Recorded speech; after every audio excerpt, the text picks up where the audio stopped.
Hi, everyone. My name is Marigny Kirschke-Schwartz. I am a former counterterrorism fellow with the Strauss Center at UT Austin and a current risk advisor for Dell Technologies. It's a pleasure to be here today with you to chair this panel here in London at King's College. This is the last, but certainly not the least panel of GNET's second annual conference. It's Panel 5, Future Forecasting, Violent Extremist Threats.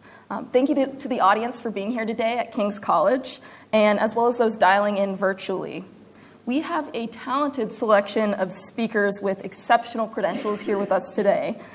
Each speaker has a short presentation, and then will be followed by an audience Q&A at the end of the session. So save your questions, and they'll look forward to answering them. I'd like to start with Dr. Erin Saltman. She is the Director of Programming at the Global Internet Forum to Counter Terrorism, and also the former EMEA Head of Policy for Counterterrorism and Dangerous Organizations at Facebook. Dr. Saltman will be speaking on cross-platform dynamics of terrorist and violent extremist strategies, and what that means for how we view terrorist content or terrorist activity, and the geographic dynamics of terrorist and violent extremist language, divisions in international legislation, and the divide taking place between companies who are willing to come to the table and those that aren't. So that's a broad and really awesome agenda, and Dr. Saltman, I'll pass it over to you. Well, thank you so much, and I should pay you for the introduction. That's really lovely of you. And thanks for everyone in this room. And I'm going to put a little quiz on you while I start making some remarks to count how many apps you have on your phone. And I'll come back to you in 5 minutes, and we'll go through how many apps you think you have. Include all of them, not just social media. And I'll come back to you in just a minute. So homework's on you. We love giving out homework at GIFCT. So to start with, I want to address, when we look at future forecasting and threat, how far we've come, but just understanding that the adversarial shifts are constant. So the bad guy, good guy dynamics are always going to be there, and how we define bad guy and good guy is always going to be up for debate a little bit. Although I think when we're talking about targeted violence on civilians, we can find a little bit of common ground there. But the 4 things I wanted to talk about adversarial shifts and looking to the future are exactly that. The cross-platform dynamics that we're seeing and what that means for signals for how a tech company can be proactive in surfacing, reviewing, and possibly removing content. The geographic dynamics. This looks different all over the world. What platforms you use and don't use. Some more popular globally, others very niche and local. The divisions in international legislation. It's very popular to start making legislation right now. Some of them are starting to clash, and the need for interventions across different types of platforms. We talked a little bit about strategic interventions, and it's still the case that most people only use about 3 or 4 platforms for those types of interventions. So let me come back at you. Raise your hand if you have just one app on your phone. Giggles, but nobody raised their hand. One person did that the last conference I was at. They were from China. Raise your hand if you have under 5 apps on your phone. Nobody? Under 10 apps on your phone. Under 15 apps on your phone. Under 20 apps on your phone. Under 25 apps on your phone. Under 30? Okay, we have 4 people who have under 30 apps on their phone. Who has more than 50 apps on their phone? Wow, most of you. So bad actors are the same. We try to make it seem so crazy that, like, oh my God, bad actors are moving across platforms. You move across so many platforms every single day. Bad actors are not Luddites. And they also use lots of different platforms. So our strategies cannot look at just 1 or 2 platforms. We had Anna Kranen from the Tech Against Terrorism talk about smaller platforms. You and I also use big platforms, small platforms. We see bad actors use it the same way we do. You are going to store your content in one place. You are going to talk to your most intimate group, not publicly, to coordinate private things you don't want to share with the public in another space. And you are going to go into your more public amplifying space when you really want to get attention and draw clout. Now, your purposes for that as a violent extremist might be a little bit different, and why you're using those different platforms are different. The Buffalo attack over the weekend, we saw the release not just of the live stream, not just of a manifesto, but also a legitimate, open, public social media strategy. which says why and how that shooter used different platforms to do different things, and even said, I tried this one on this platform, didn't work so well, went to this one, it's better, go there. So we are in this diverse landscape. So GIFCT exists because you cannot just counter terrorism and violent extremism on one platform. You have to follow the signal across the different platforms. So that's the first thing, is adversarial in the future. We just need to get much more fluid and understand the fluency that there is a generation divide between digital natives and digital migrants, and there are increasingly digital natives using a multitude of platforms in their bad actor efforts. The second is on these geographic dynamics. So you have some big platforms that are used pretty internationally, and we all have brand recognition with them. But we also have smaller, less regulated platforms that are very different and popular in different places in different parts of the world. In India, you have a Twitter competitor called Coup that is very much for India, made to be a social media platform for Indians. But Coup also happens to be launched in, I believe, Nigeria. So India and Nigeria, platform specific, just there. That's just one example. You also have in North America some platforms being made specifically for some of these white supremacy and what we call far-right extremist groups, specifically for free speech. Free speech as apparently the only human right of concern in that space, and they are there not to censor things. Unless if maybe you're an Islamist extremist terrorist, because that's bad. And so there's some Orientalism involved in defining terrorism as well that we need to be challenged with. When you're a tech company, if you are launched in one country and you start building out globally or are used globally, whether you like it or not, there's also just language and moderation that is an issue. If you're a big social media company, maybe you have even 100 languages, 24/7 full-time staff, which sounds really impressive if you're an American or a Western European. And then when I used to run EMEA and go to Africa, I would be told, you cannot use that talking point. In Nigeria, we have over 200 languages. And I'm sure your 100 only cover a couple of ours, if any. And so when you talk about localized, smaller niche languages, it's really hard for moderation, especially when you add on top of that adversaries that use coded language. Not just coded language, but coded iconography. So we've talked about in the past the idea, if I'm looking at an image as a moderator, we are done with the good old days where bad guy holds up bad guy logo pointing to bad guy attack saying, I am bad guy with bad guy group. That was a few years ago. That's a lot less common. You still see it every once in a while. Everything now is much more subverted. That also means that coded language is almost to mock the public and intimidate moderation. So let's look at something like the Boogaloo movement when it crosses with white supremacy. Boogaloo movement loves a Hawaiian shirt. Not a hard indicator of violent extremism. Also, holding a glass of milk was an indicator of white supremacy for a while, or an OK sign meaning white power. So I see a photo, Hawaiian shirt, milk, OK sign. Dad at a barbecue, white supremacist fascist, really hard for a moderator. So as much as we don't want to empathize with social media, this is really hard if you as a researcher are saying that is a violent extremist. If a moderator has to know that much nuance that is also going to shift in a month from now to be another indicator, coded language and slang around racism shifts all the time. There is a word in Israel that means chocolate cake that is also used as a derogatory term towards black people. I can tell you about erroneous takedowns of cake recipes in a market, and it's laughable, but it's also problematic, especially when it gets to humor, satire, and slang mixed with neo-fascism and violent extremism.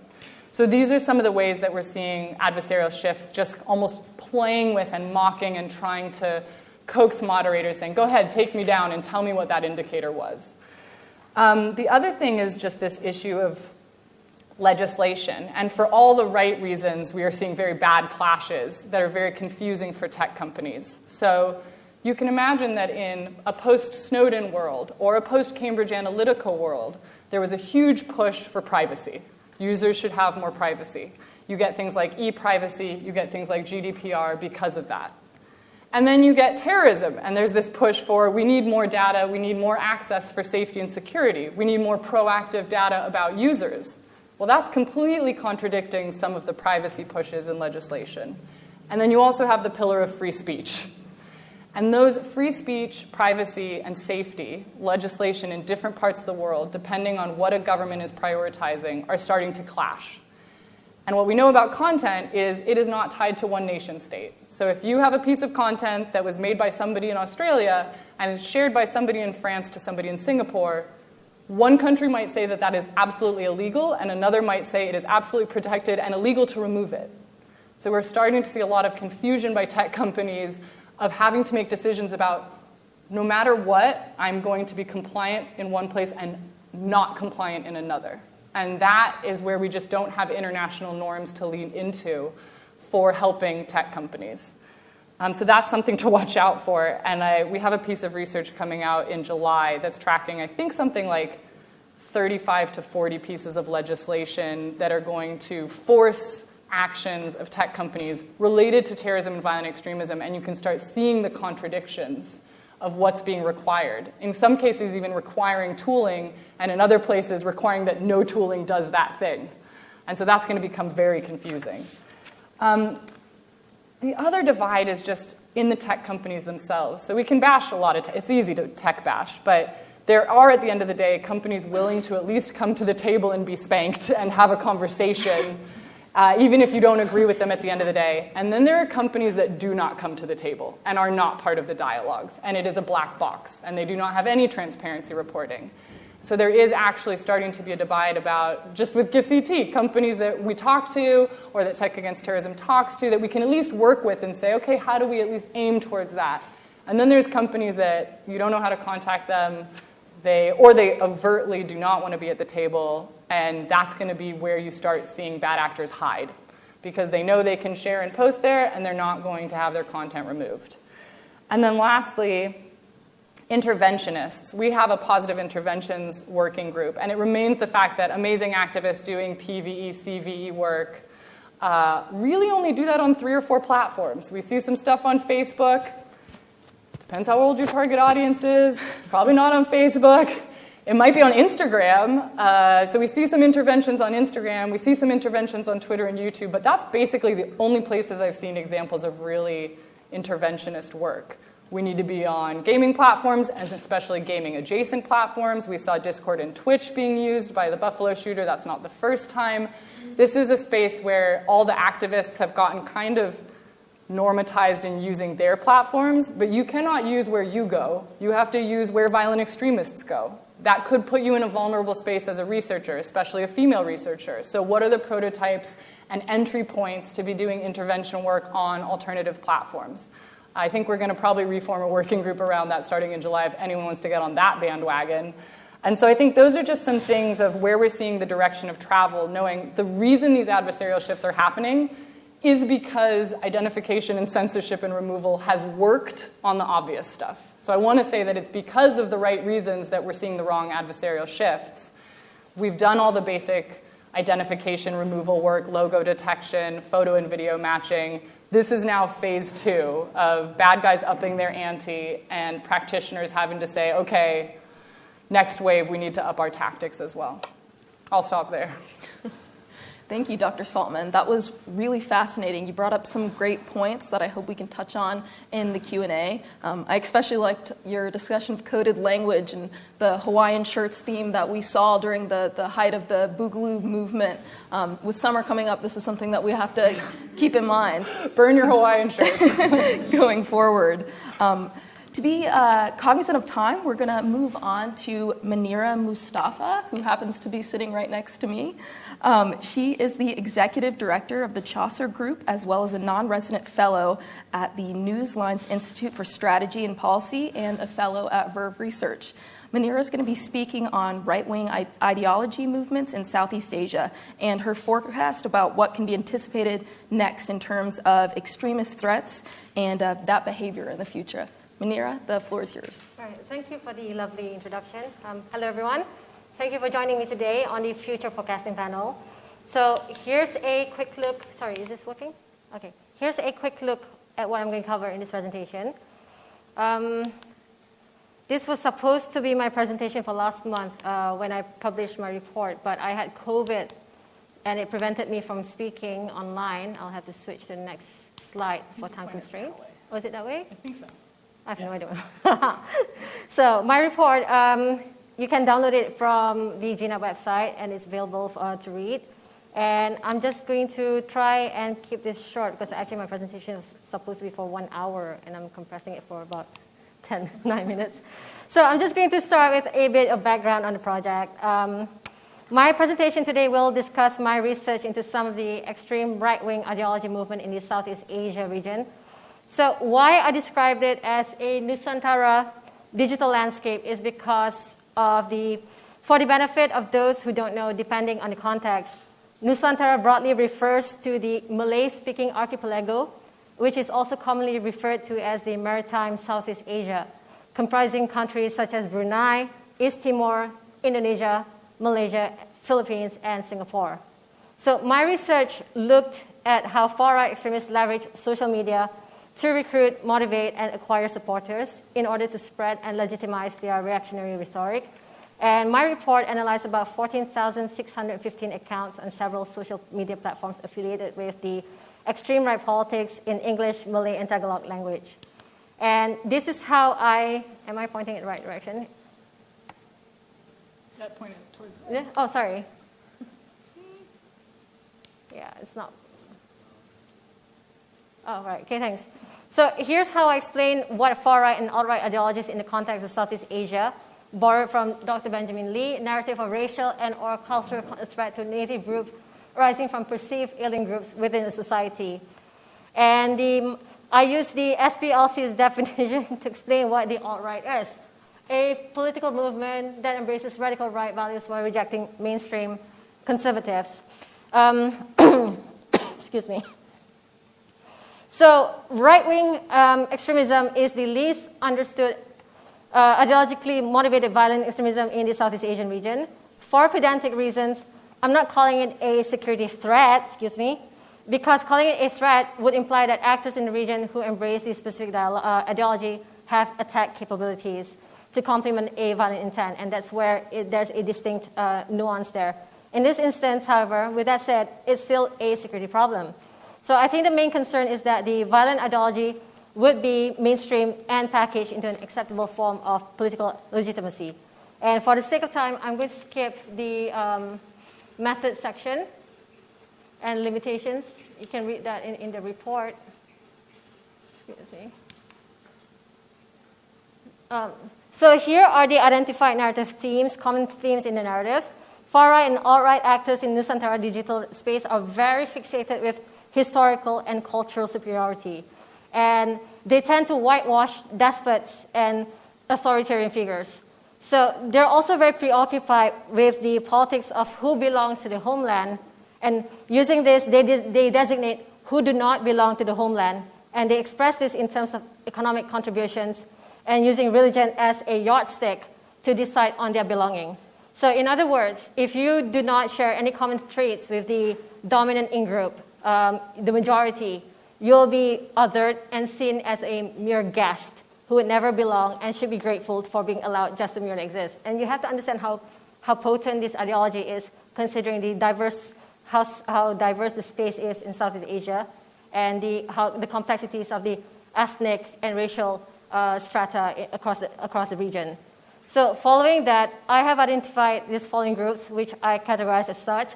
The far-right, which consists of the ethno-nationalists in Malaysia and the Philippines. They also have their own neo-fascist movement. And as for the alt-right, it's where they don't quite fit in the conservative mainstream.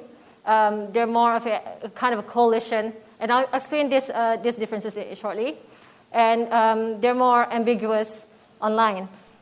So I'll explain the Malaysian far-right. So from my findings, the core far-right movements in Malaysia promotes the idea that Malaysia is the rightful homeland of Malays, and that Islam is the supreme religion over all others, as well as the natural religion of native Malays by whitewashing its historical Hindu roots and pushing the narrative that our vague historical ties to the Middle East made us Islamic by default.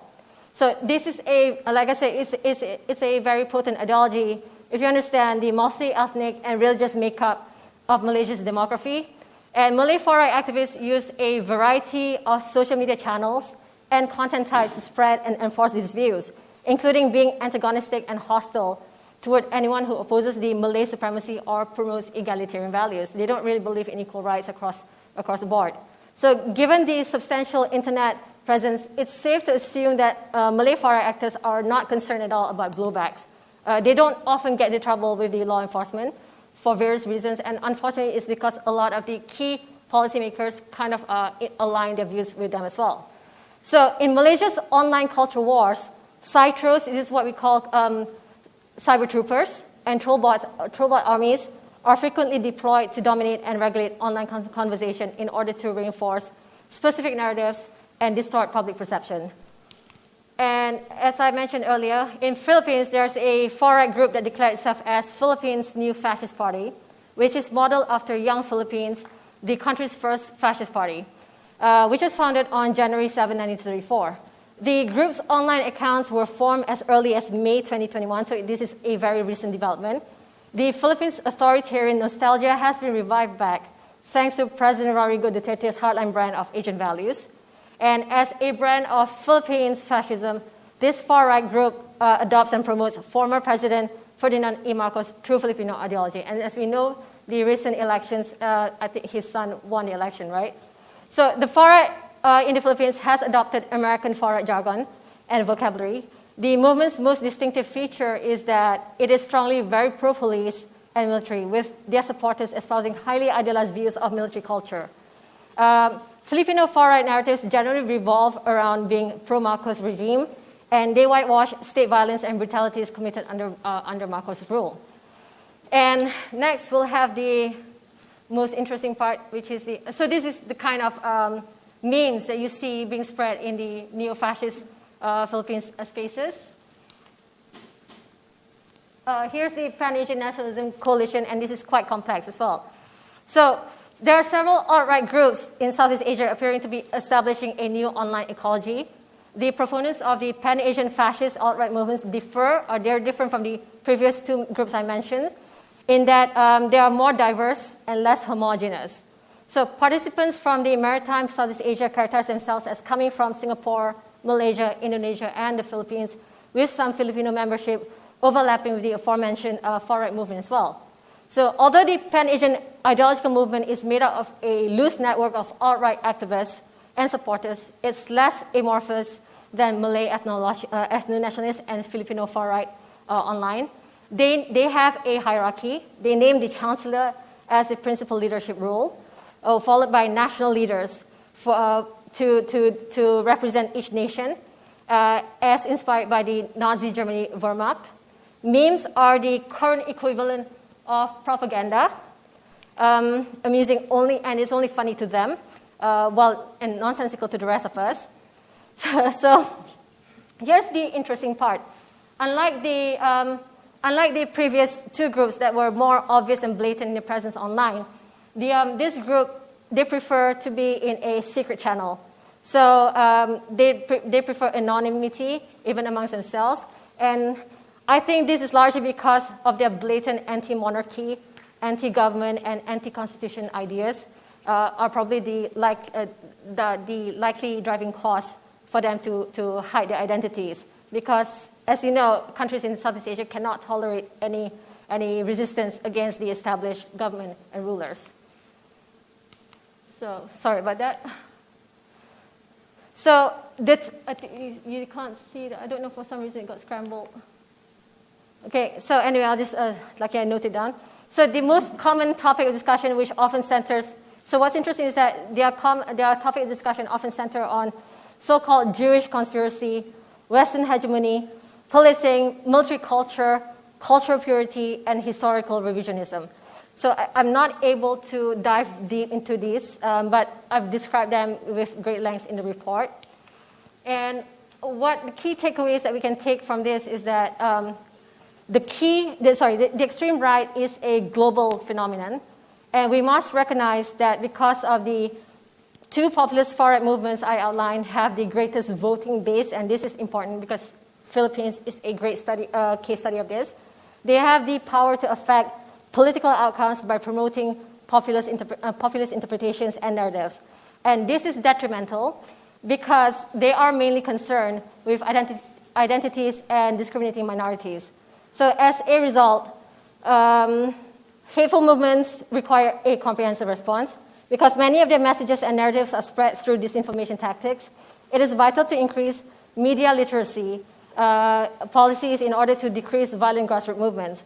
But with that being said, we have to take into account the whole corporate government partnership involved, because there's a kind of nuance there that might clash between the governance of the private and government partnership involving in cyberspace. And there's a lot of lost understanding about how that could help protect individuals offline as well. So cyberspace must be redefined because policymakers and government stakeholders in the region continue to treat social media and the real world as two different realities. And finally, here I'll make a few key points to try to explain what I meant by my early comments. What we can expect as from our future forecasting from all these is that how irresponsible ownership of social media platform that throws caution to win, just to appease the fan base and acquire popularity can impact the policy carved out by the relationship fostered by the company and client country. What this means is that it can impact the safety and human rights of individuals, and that includes journalists who own accounts on these spaces. In so many ways, it means that the likelihood of silencing dissidents is very high.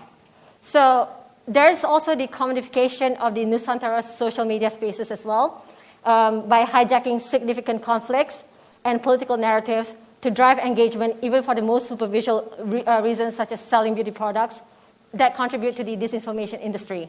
So in terms of conflicts spill over from reality into digital, reactionaries in Southeast Asia are already using the Russia-Ukraine conflict to push the populist argument. Might makes right, while undermining the sovereignty of smaller countries. So many local political dynamics, which are typically governed by strongman personalities or political legacies, demand respect and gratitude. And they reflect this authoritarian worldview. So it's a very harmful idea that has spread in order to deter criticism to the status quo. So in fact, these narratives promoted online are a foreshadowing that the Russia-Ukraine war might be used to promote the harmful concept that resistance to authority must be suppressed through the weaponization of lawfare in order to maintain power and control over the population. So local far-right activists have shown that their understanding of global events has informed their ideology, and therefore rationalizing their local grievances. As a result, their supremacist push for legalized discrimination and rigid social control, which rejects autonomy and personal freedom, will gain more traction. And that's all I have today. Thank you for listening.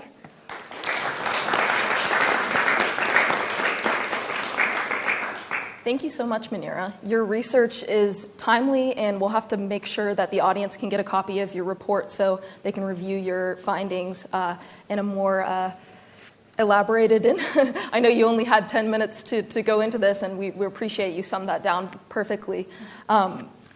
Well, we've got a really broad range of topics, everyone. This is exciting. We're going to pivot next to Meili Criezis. She is a graduate fellow at the Polarization and Extremism Research and Innovation Lab, as well as a PhD student in science or in justice, law, and criminology at American University. Meili is going to be speaking on pro-ISIS online networks and the continuing decentralization in that space, as well as emerging spaces where pro-ISIS users are mingling with white supremacists. And why those interactions should be closely monitored. I'll say that's a collaboration that no one wants or needs. Meili, over to you.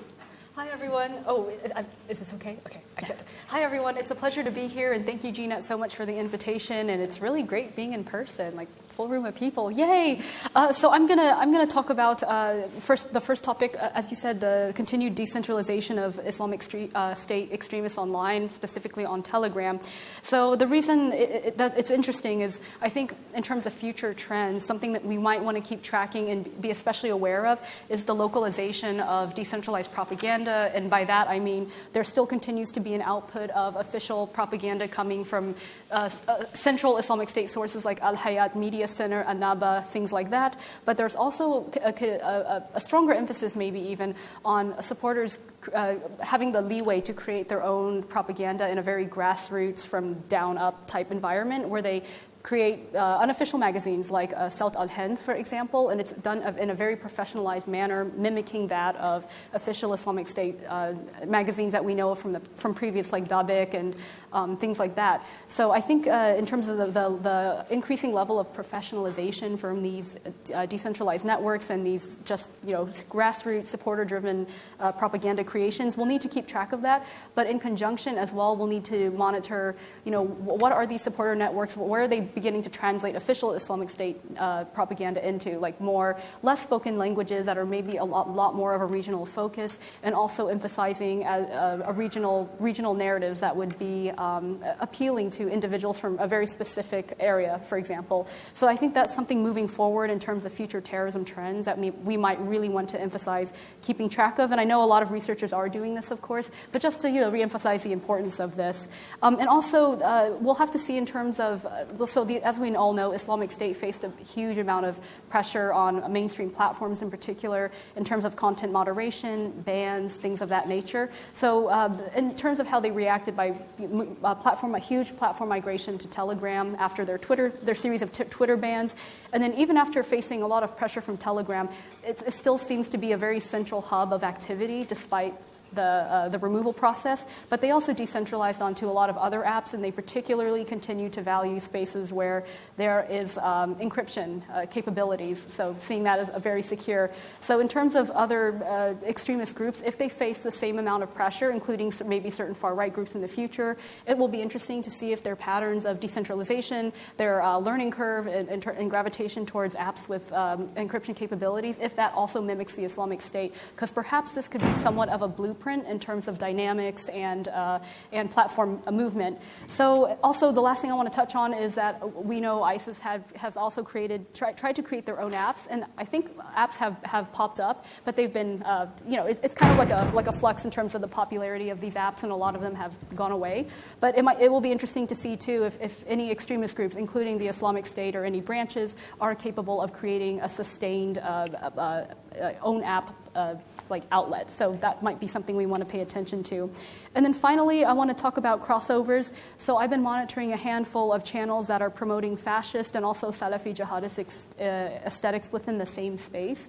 And there are panelists, hi Marc-André, that have also been looking at crossovers and overlaps of extremist ideologies between each other. But this handful of channels, I don't want to name them, of course, but they are promoting fascist and Salafi jihadist aesthetics. And it's very interesting because some of them are actually coming from a more fascist angle, and they're bringing in Islamic State content from Al-Qaeda. They're bringing in very specific aesthetic styles, like images of Osama bin Laden, and celebrating that in their channels. But they are clearly fascist. But on the flip side, and something that has not yet been as looked at, is pro-Islamic State spaces that are actually bringing in far-right kind of fascist aesthetics into their own spaces.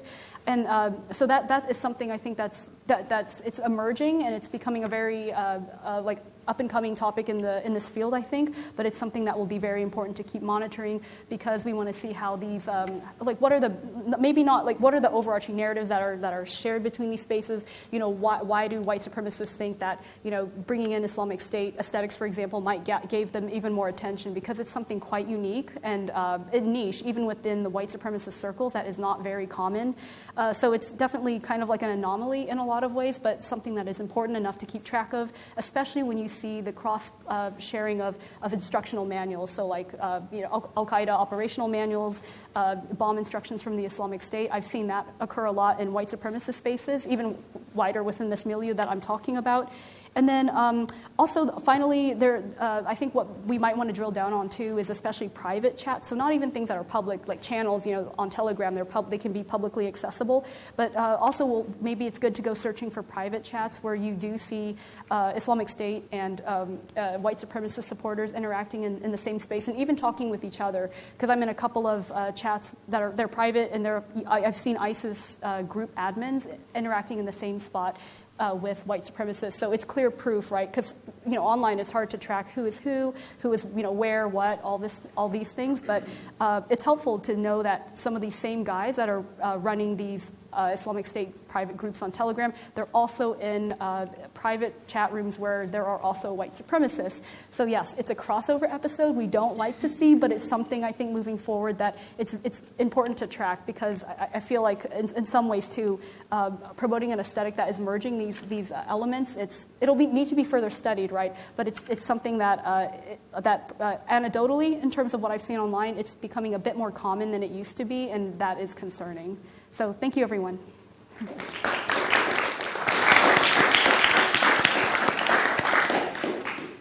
Excellent. I know we'll have to touch on some of that in the Q&A, because you've just brought up some really important topics, and I don't see any clear solutions at this time, but we'll have to go back there after we go to the other panelists. So Marc-André Argentino is up next. He is a senior research advisor at the Public Safety Canada, as well as a research fellow at the International Center for the Study of Radicalization. He will be speaking on post-organizational violence, ideological syncretism, hostile state actors, and the role of foreign interference on violent extremism, as well as potential threats from the Metaverse and Web3. I'm particularly interested in that last one. So Marc, over to you. Can I just have the clicker, please? Sure. Oh, and just to clarify, while I'm presenting today, I'm speaking as a researcher and not a representative of the Government of Canada, just to be very clear on that point. So thank you for having me. Welcome, everyone. On being such a talented panel of researchers, it's great because they've cut down my work already, covering a lot of the topics I wanted to discuss. But I'm still going to go over a bunch of the trends that we've seen over time. So I'm going to, in a bit of a future forecasting, I think it's important to look a little bit at the short-term trends that we're going to see.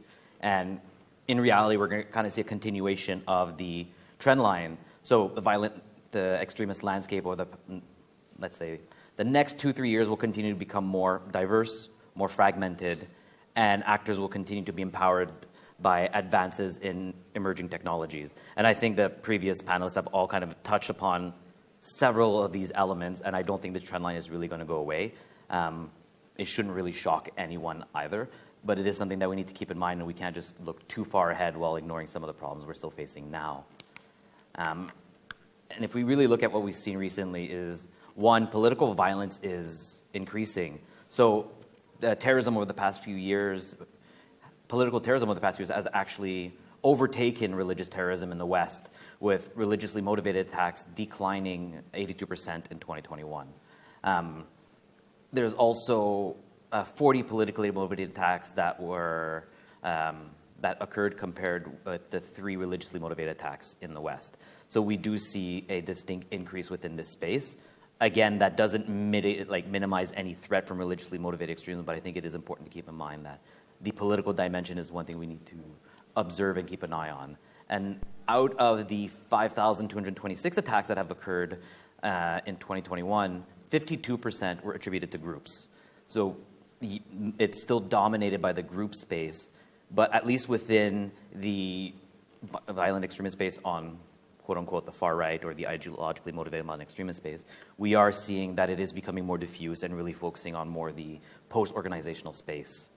And this is why we need to start thinking a little bit beyond just the group label. And this is one of the challenges that was mentioned this morning when talking about Tech Against Terrorism, or the work that GIFCT does, is at times there are hamperings where you are limited by prescribed groups that are listed either by Western governments or the UN or other groups. So we are limited by that list when, if not, we look at some of the recent attackers in the West, these are not individuals that are directly linked or affiliated to any known organization. They may be inspired, they may be loosely associated, they may be consuming that material.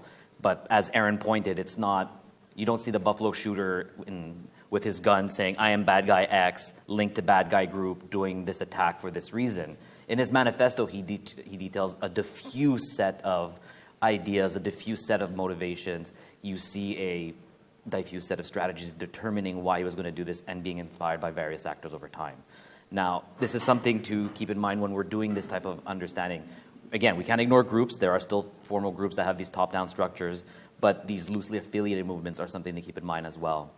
And the other thing is the democratization of new and emerging technologies. So as modern sophisticated technology become more open source, more pervasive, the barrier to entry is getting lower. These new technologies become a lot easier for violent extremists to use into their attacks in new and unanticipated ways. Your engineer that's going to design a technology for platform X will generally intend it to be used for good. He's going to come in, I have this great idea to get more people engaged or to deal with this issue. But the violent extremist is always going to look at the flaw and how I could leverage this to advance my own cause or to circumvent legislation or capacities that law enforcement have.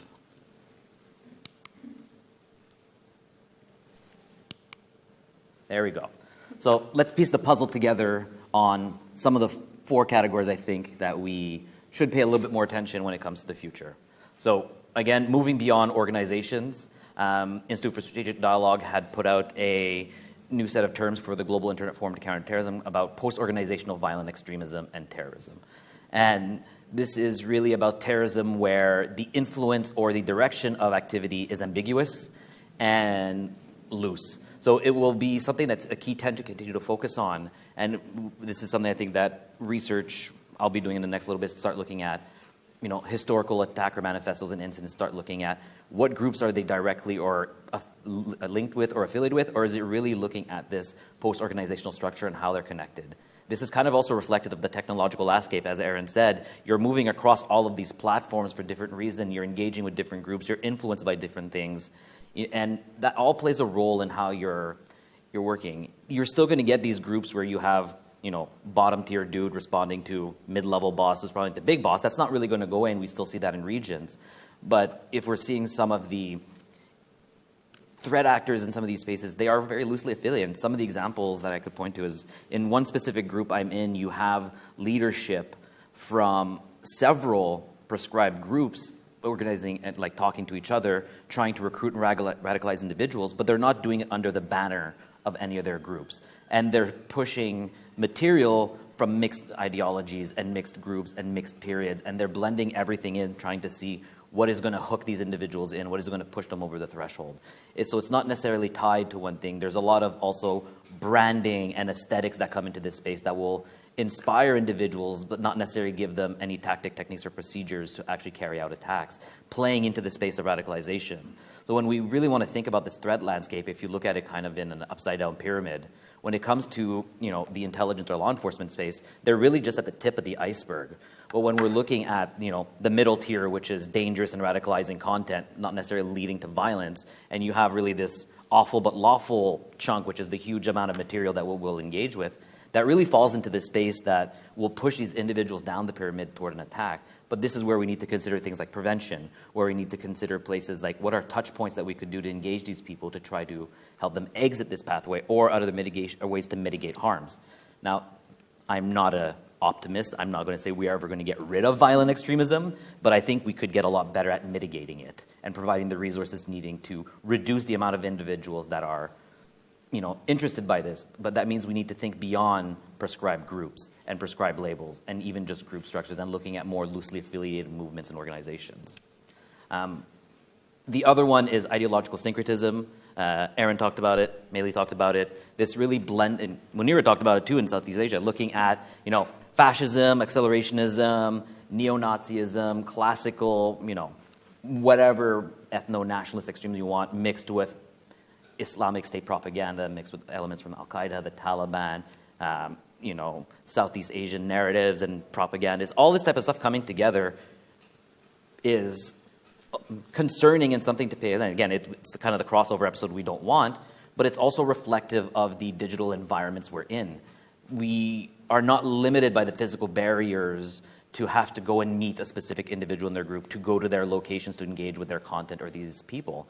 And we cannot ignore the value and the strength of online relationships that are being built. As a personal experience, as a gamer who has spent many hours online, I have friends that I have never met in person, but the relationship is real, where we talk about everyday things that happen in our lives, and we will send each other's gifts when we have a child that is born, or a birthday, or engaged, and that relationship is real and it is strong, and that bond is important.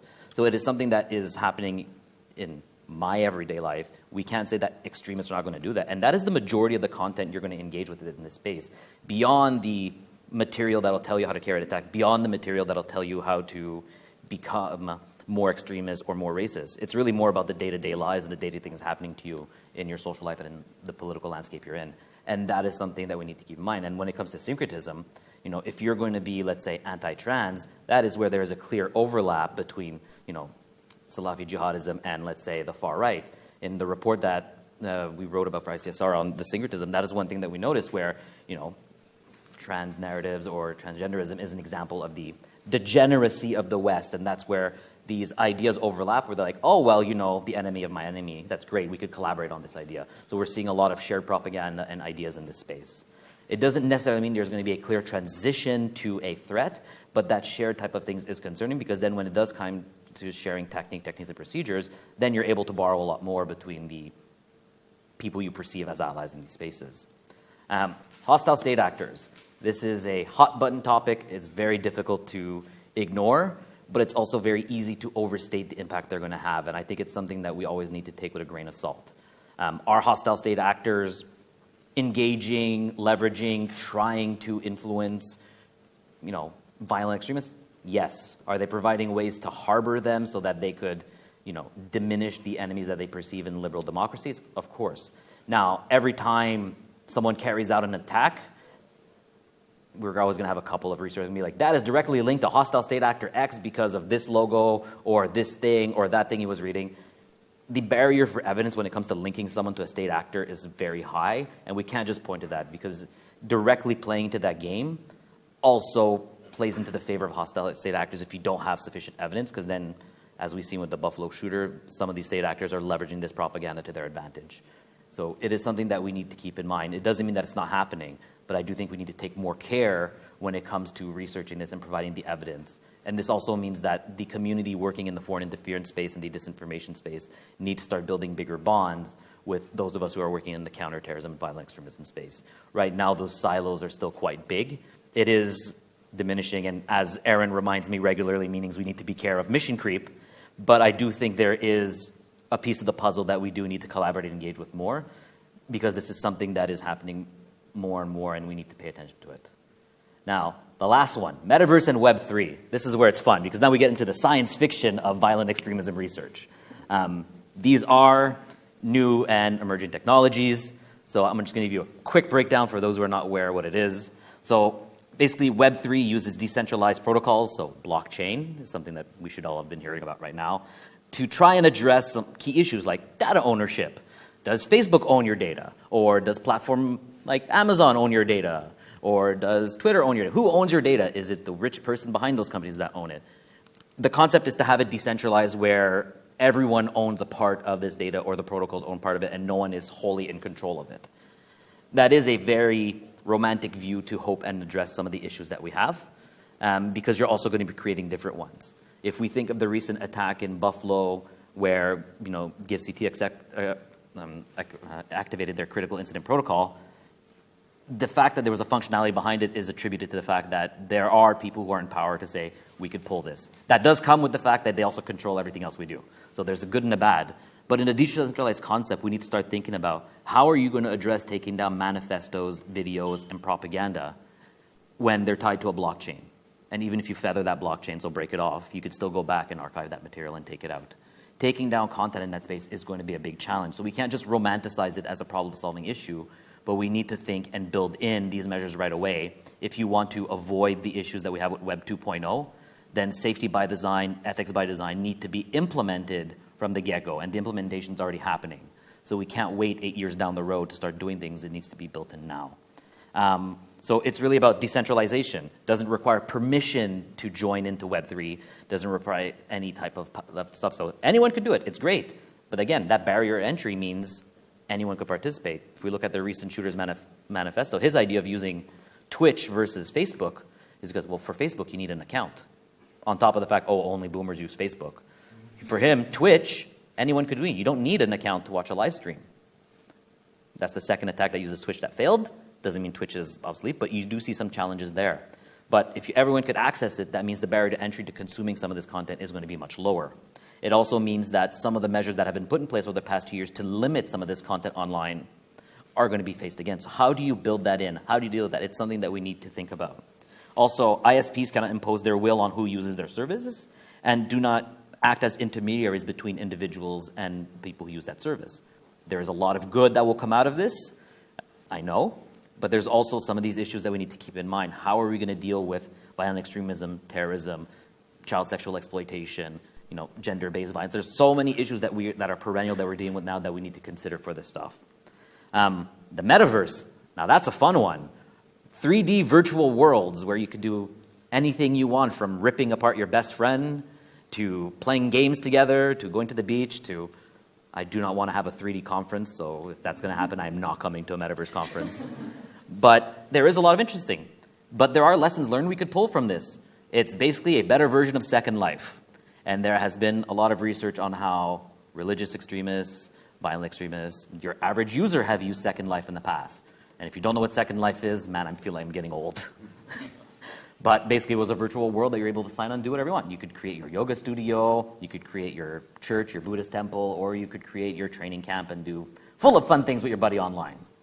So now we're adding a 3D dimension to this. What are the cognitive and psychological factors to it? As soon as Metaverse come out, of course you're going to get the stories which are concerning. Sexual assault, harassment, violence. If you have kids using Minecraft and Roblox and other video games to, create their own personal servers to radicalize each other and engage in unfun activities, let's be honest, the metaverse is just going to create a nicer, more fun 3D world to do these same type of activities. The issues are perennial. Whatever your issues are with social media, whatever your issues are right now with gaming, those are going to transfer, plus whatever additional issues are going to come out through the new technologies that are associated to this that most of us don't even know of, because I'm not going to pretend I do, I know what they are. I'm not in those spaces yet. They're not really fully developed, but we need to start thinking about how do we include measures in there to deal with them. So, and it's important to think, metaverse is going to be home to critical technologies in the future. You're going to do your shopping, you're going to do your banking, you're going to do your, you want to meet your friends in this virtual world. All of that's going to happen in this space. It's not only going to be a technology, but it's going to be reflective of a lot of things that we do in society. So we need to keep this in mind, especially as it's going to be decentralized. And it's really going to be focused on a creator economy and all the advanced technologies that are required. And if you want to get an idea of what a creator economy looks like that's being developed at a fast pace, take a look at TikTok right now and what that means for various issues. But add that on a decentralized platform that's not really controlled by anyone, and individuals will have powers to do what they want because the barrier to entry will be very low after a while. So how do we deal with these issues? And in reality, the target of Web3 is to create a decentralized web-based only blockchain. So users can connect with online services using blockchain. That's great, because if you're in a non-democratic country and you want to go vote and you want to get information about your elections, that government can't shut down WhatsApp and the internet to do it. Fantastic. But that also means that if you want to take down terrorist content, during an incident, it's going to be a new challenge that we have to face. And it's not a challenge that we're very good at dealing with right now.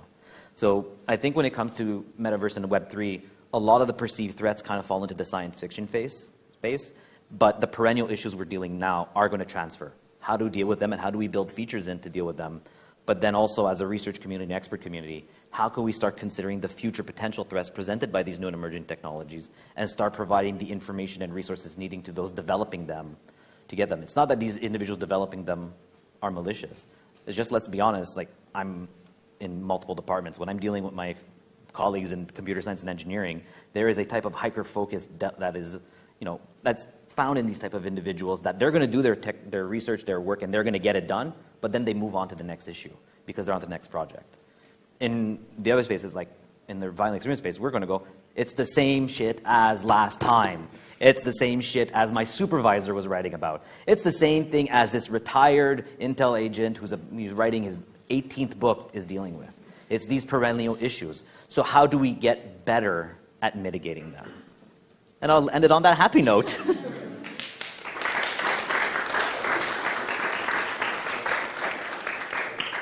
Wow, Mark, you brought up a fascinating host of issues. I think we're on track to hit on all of the major issues in CT and tech. So if you've held out long enough with panel 5, you're in for a treat. But we have left Kabir hanging, I think, long enough. Kabir Taneja is a fellow with the Strategic Studies Program of the Observer Research Foundation. He'll be speaking on the role of digital ecosystems and platforms for the Taliban during the period of change between the Ghani government collapsing and the Taliban coming back into power. Kabir, the floor is yours.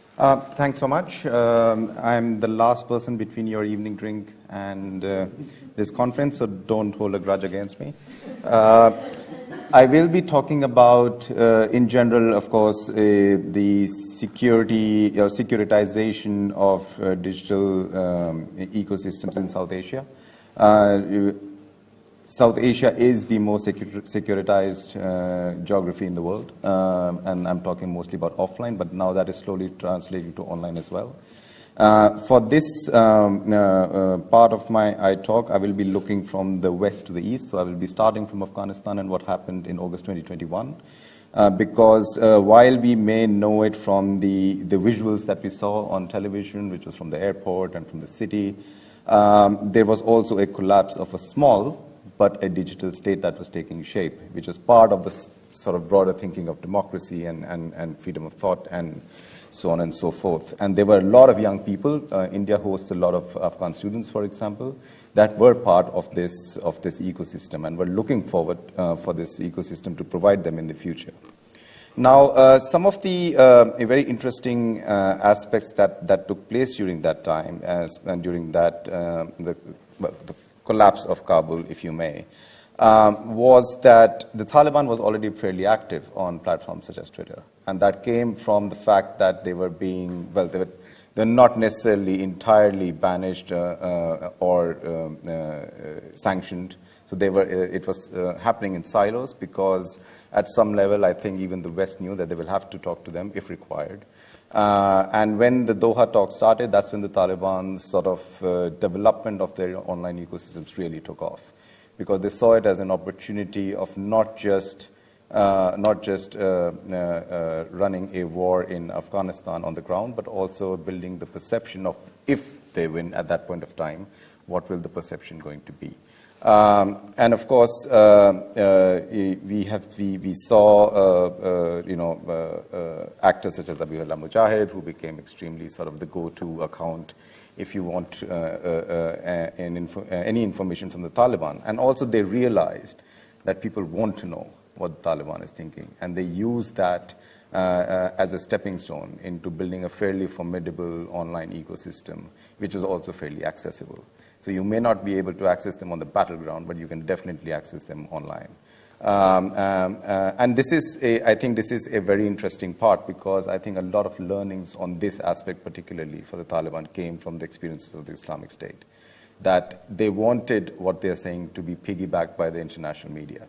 And they wanted that space for themselves to make sure that their views are being taken care of, so to speak. And over a period of time, we saw people that we would never expect to see online, such as Anas Haqqani of the Haqqani network, and it turned into very bizarre development of his personal account, because he is from one of the most violent arms and violent groups in the region, and he largely or very often prefers to just post poetry on Twitter, right?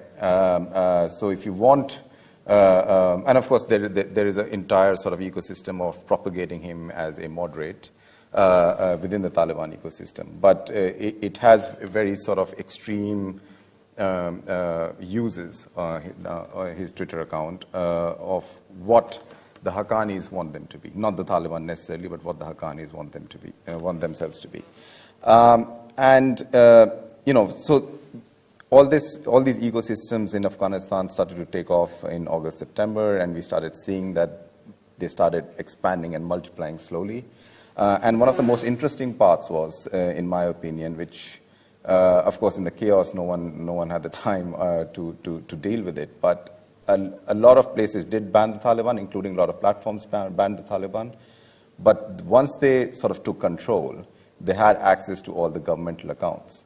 And that automatically made them legitimate for those platforms that had been banning them for a long period of time. And I think there was no reaction to that, or there was no sort of clarity of how you're going to deal with an insurgency that finally gets hold of a state, an insurgency that was banned for a long period of time by a lot of platforms. But just because now they have the password and usernames to ministry official accounts, how do you deal with them? Are they, if you do not act against that, are you saying that they are the legitimate state?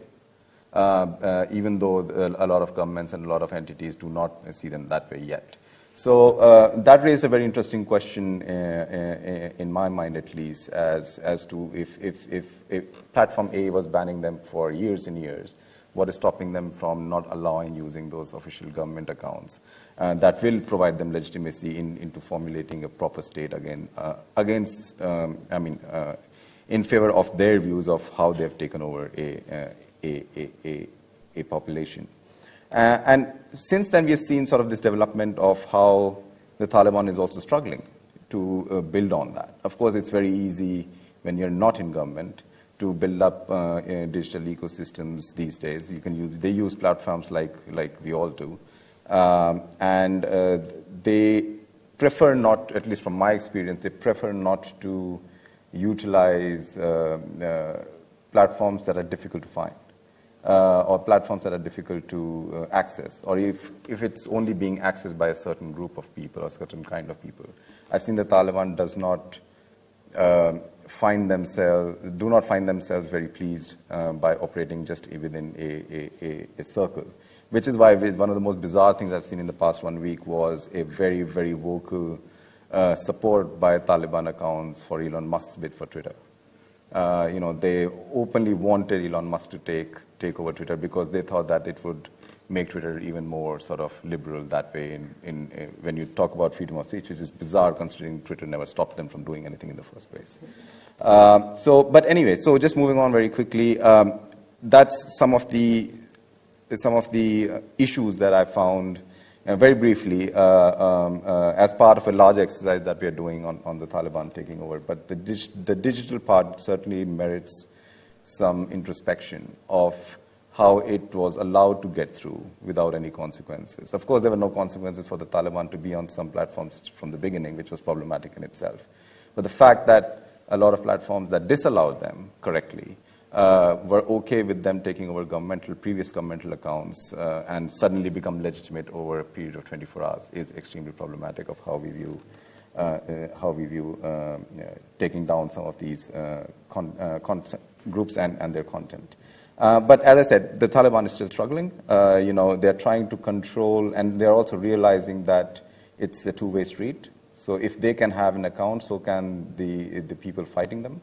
So in the past, for example, 2 to 3 weeks, you've seen multiple accounts being set up, actively promoting videos from Panjshir, where there have been clashes between the Taliban and people opposing the Taliban.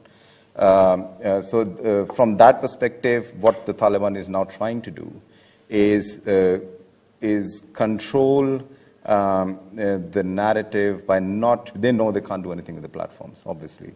But what they're trying to do is control the narrative by confiscating phones, not allowing smartphones in villages in certain parts of the country. Mullah Yaqub, the acting so-called defense minister, has apparently disallowed smartphones on military bases and front lines where the clashes are taking place to try and stop some of the images of Taliban fighters being killed to be filtered back, because that just is a terrible look for them. That's exactly what they fought against, and that is what is happening under their patronage. Another sort of thing that we saw, which is causing concern from a two-way use of the internet and social media, which I'm presuming the Taliban didn't factor in very well, is the fact that during that time, over the past 4 to 5 years, a lot of Islamic scholars in Afghanistan got their own accounts. And they have favorable followings going into thousands at sometimes. So when the entire debate of the girls' education came up right now, where the Taliban really, really tried very hard to control narrative online, a lot of Islamic scholars actually took to Twitter and their Telegram channels, for example, and said that they actually have no problem with girls' education. That brought even more of a dilemma for the Taliban, who were trying to say that, look, we are still discussing internally. There are some people they are not allowing from ideological perspective. We have to see it according to Sharia and so on and so forth. But a lot of these guys actually took to Twitter and said, look, we actually don't have any problem with it, which causes the Taliban even further embarrassment from their perspective, considering that they see themselves as a sanctimonious representation of the Afghan people and the Afghan people's will. And that has filtered eastwards. So, for example, Tehreek-e-Taliban Pakistan, which is another violent group acting out at this point of time against mostly Pakistani military targets, also released recently that it wants its followers and advisors alike to contact a central media command and not just start tweeting and posting everything left, right, and center. So it's very similar to what the Taliban tried to do earlier when they were still fighting on the ground, where there was this sort of local person that was tasked with distributing information, which is something similar to what Islamic State also used to do in Syria at a point of time. And TTP has also said that now you have to, or their supporters have to now report to this one channel or one entity, and then that entity is going to decide what happens. So it's a double. They're finding out slowly, but it's a double-edged sword for them as well of how platforms actually ultimately function. So it may have favored them initially when they were out of control of the country, but now that once they are technically in control, it's a whole different ball game altogether. And moving even more eastwards, the effects of this sort of fallout in securitization or idea of securitization in South Asia is also being now felt in Kashmir. Kashmir is, of course, something that always comes up as how any sort of happening in Afghanistan or in Pakistan from an Islamist point of view is going to filter down into India, and how is it going to be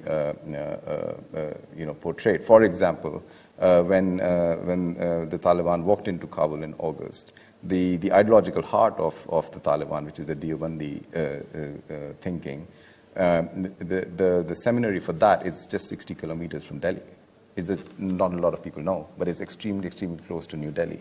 And there were reports of celebrations there that the Taliban had taken over. Now, of course, there were divergences between the leaders of the seminary of how they were going to portray this publicly, but that was something that was happening, and that's always been a concern of what happens in the sort of other countries in neighboring India and how that translates into the Indian discourse.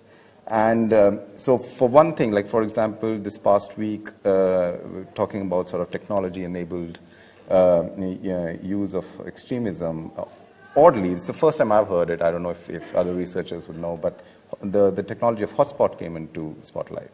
That the people were allowing their hotspots on their phones to be on, and terrorists were using the hotspots to sort of dodge surveillance of their own numbers and SIM cards, and use that to aid terror activity. And now there's supposedly there's been an output from the legal side of the Jammu and Kashmir state saying that if they are found that their hotspot was used for terror activities, it really doesn't matter if they were directly involved or not.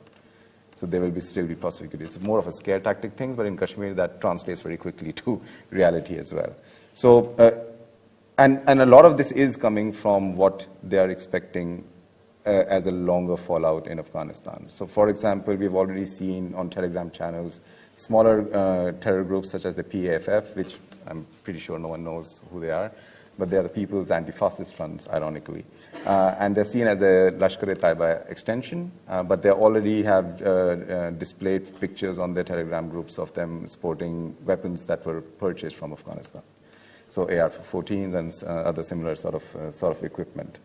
So, it's not to stretch this beyond it is required, but all this sort of already feeds into existing online propaganda techniques being used by Islamic State and Al-Qaeda. During the pandemic, the Islamic State launched an India-specific magazine, which was the Sawt al-Hind. The previous both covers of Al-Qaeda and Islamic State propaganda last month was the hijab row that took place in India. So they used a local communal fracture and tried to use that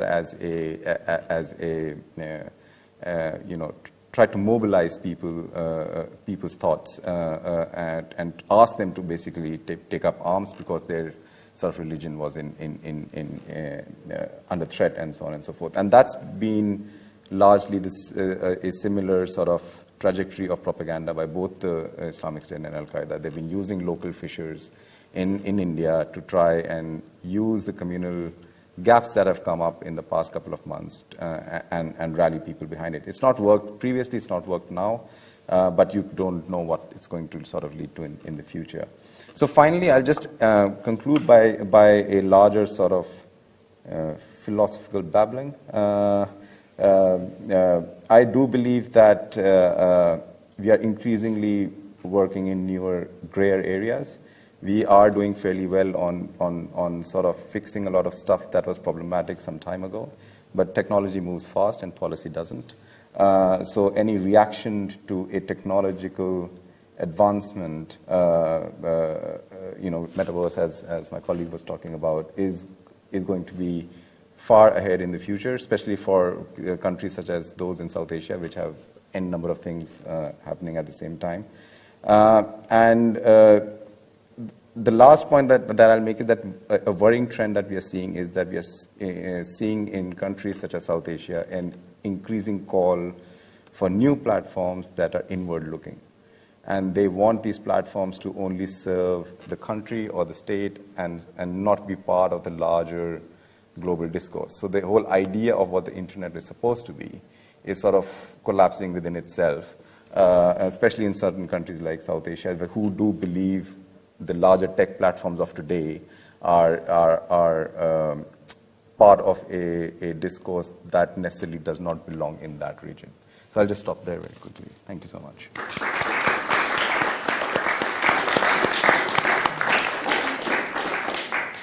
Even more excellent points, Kabir. I think, if we had been having this conversation back in September of last year, the conference would have focused heavily on the Taliban, but like Mark mentioned, attention spans in the international community and sometimes even academia can be short. And it's great that you brought some of those points back up. Perhaps it's more indicative, our shorter attention spans, of the challenging threat landscape than it is of us, but all the matter. We are going to circle back to a brief Q&A session. I would encourage our audience online to drop any questions you have in the chat. We will try to get to as many as we can in the brief time allotted. But before, or to get us started, I wanted to bring kind of a general question back and maybe start with Dr. Saltman. Jonathan Lewis in panel 1 mentioned how some of the problems and trends we've been seeing in violent extremism that were discussed in last year's future forecasting panel haven't changed significantly. What do you expect us to be talking about this time next year? For instance, one of our audience members online asked if we foresee an impact of, say, quantum computing on extremist actors and movements. What do you think we'll be sitting at this table talking about next year? Dr. Saltman?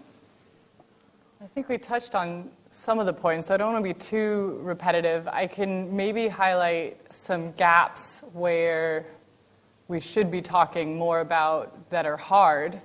And I think what a lot of us maybe fringe talk about, but didn't hit directly on the head, and it's related to the idea that we're moving out. It's like post-organizational trends, is that the threat, we're having to look in the mirror domestically. And we've always been better at countering terrorism and violent extremism when the bad guy looks different to us. And that's why terrorist designation lists tend to be international and are not focused domestically. And yet what all the trends are showing us, whether it's January 6th, or whether it's the rise of violent extremist Hindutva movements in India, or whether it's Buddhist extremism in Myanmar, is that domestically it's very hard to designate and rely on governments to internally designate because it's so political. I don't blame governments for it. It's very hard when that is also your voting base to designate violent extremists when they're domestic. But what that also means is you then have a blind spot where you're forcing tech companies, really pressuring them, even in some of the harms legislation side, the idea of putting some of the legal but not wanted content into scope. And again, I don't blame governments for trying to push that way, but it means that tech companies are being pushed to go above and beyond what they can lean into in a legal judicial process. A prescribed list makes you feel better as a tech company, especially smaller tech companies that are not going to have an internal counterterrorism team.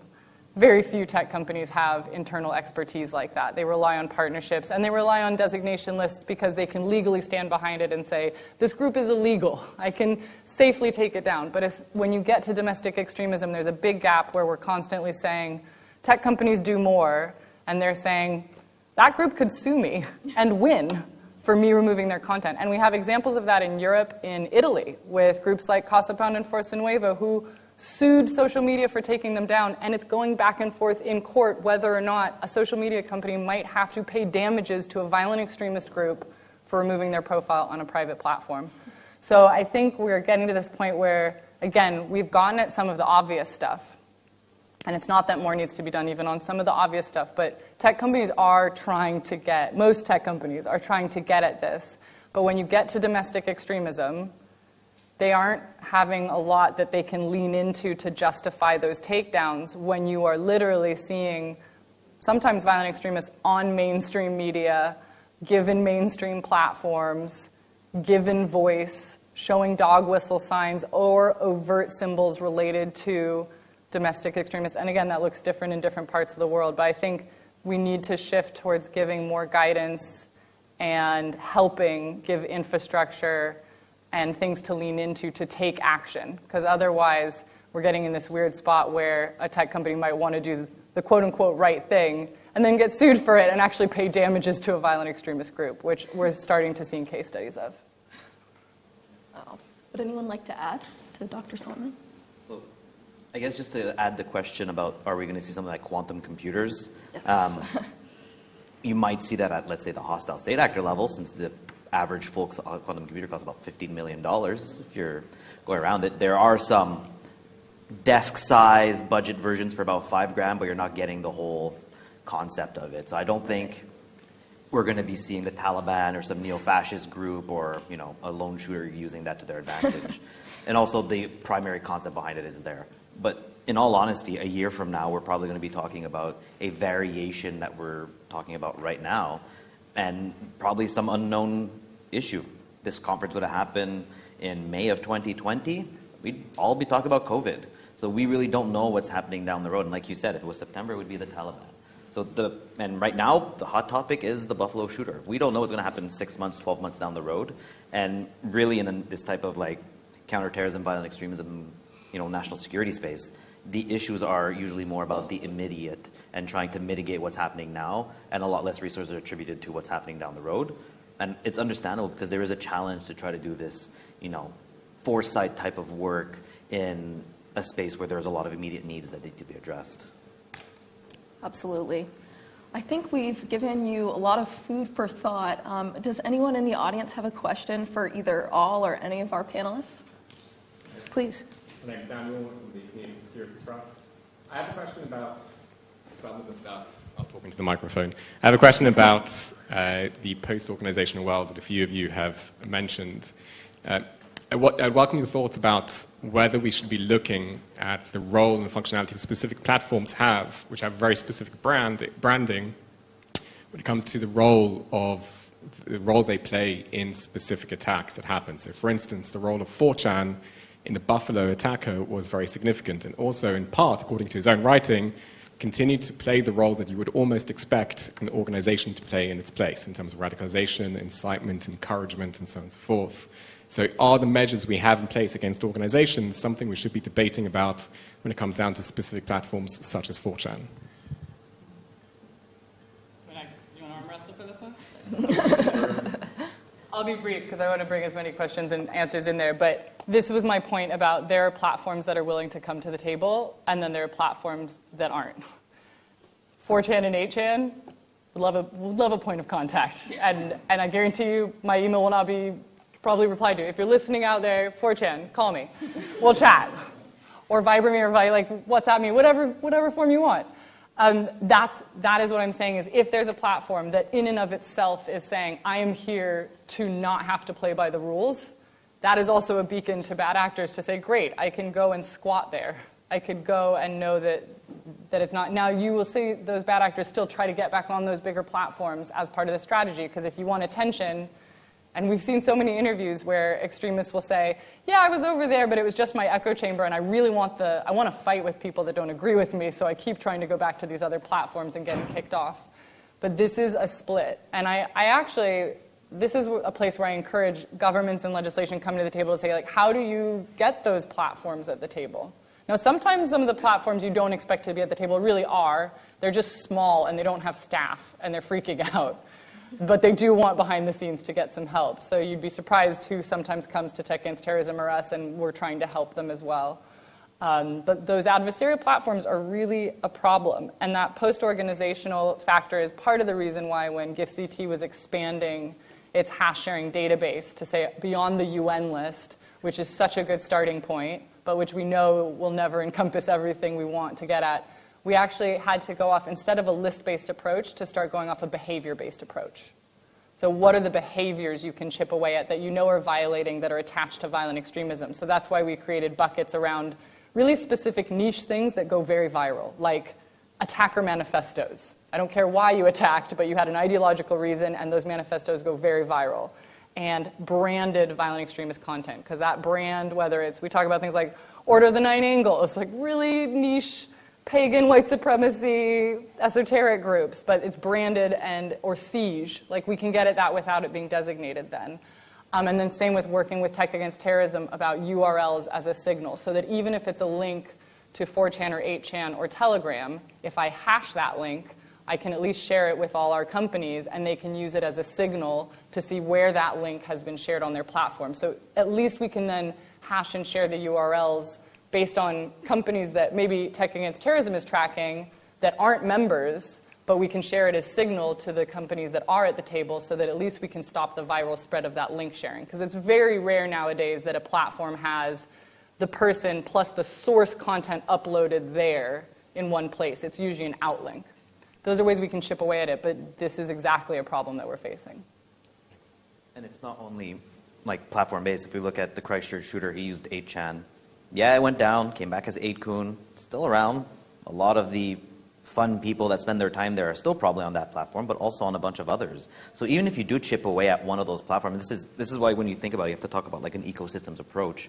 Because if I'm in my research, I have about 600 different accounts across about 130 different platforms. You're so dodgy. I know, I am so dodgy, but it just shows the breadth of research you need to do to understand these spaces. And this is not, like, I'm really just focusing on violent conspiracy theories and the far right. And it's, you do have groups, but, you do have movements. And if you want to look at the divisions and the waffens, and you go around, every Tom, Dick, and Harry has a waffen or a division, and it might be 2 dudes just hanging out in the woods. It might be 30 dudes actually plotting an attack. But it's really just going across the board, and it's not that there's a top-down structure. You're not going to have someone they have to report to for media like you see with the Taliban. They don't have people that are dictating their behaviors, and you see a lot of infighting. You have these coalitions that form, and 3 weeks later, they're on Telegram shitting on each other and arguing and breaking apart and then going their own ways. This is the post-org environment, and you're seeing that. They're going to go around their place. So how do you prescribe divisions and waffens that are going to just rebrand and change over time? That there's a value to it, but there's also the fact that you're going to end up playing whack-a-mole as these groups are coming over time. And when we're talking about post-order violence as well, there's a lot more research that needs to be done. It is theoretical. We are talking about it because it is something we experience. I know it's theoretical in the sense that we haven't done the proper academic work to say this is the evidence that we have to confirm it. It's something that researchers in the space know because of how much time we spend there. And we now need to put the work in and actually start getting it out, because you're not going to have any proper decisions on post-organizational violence extremism if you don't have the research and the evidence to back it up for the powers that be to be like, oh crap, we need to deal with this. It's more than just a bunch of academics yelling about it on Twitter, which is most of what of us are doing right now about this.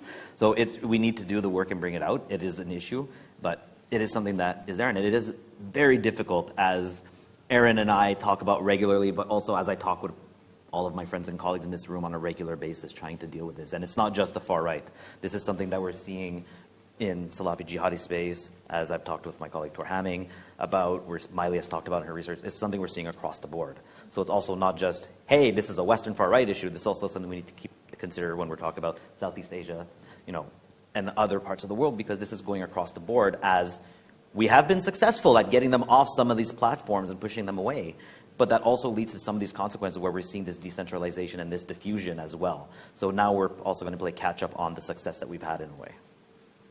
If I can add on, Please. The other problem that I think is often overlooked by many researchers and practitioners in this space is that, I'm going to beat on my favorite topic, which is we should try and cycle back and not look at it with only a exclusively global north perspective. And this is a huge problem from where I'm standing, because we often overlook the fact that a lot of these apps, a lot of these communications platforms are now not only just located in Western countries, but like take Telegram, for instance. I think the owner was Russian. It's based in Russia. So they are protected by Russian laws.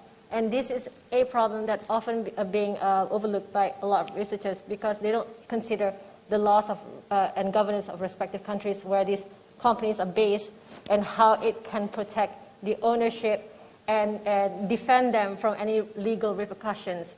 And look at China, for instance, where a lot of the apps have been found to be snooping on its users. And I think TikTok had like that sort of issues cropped up at the front.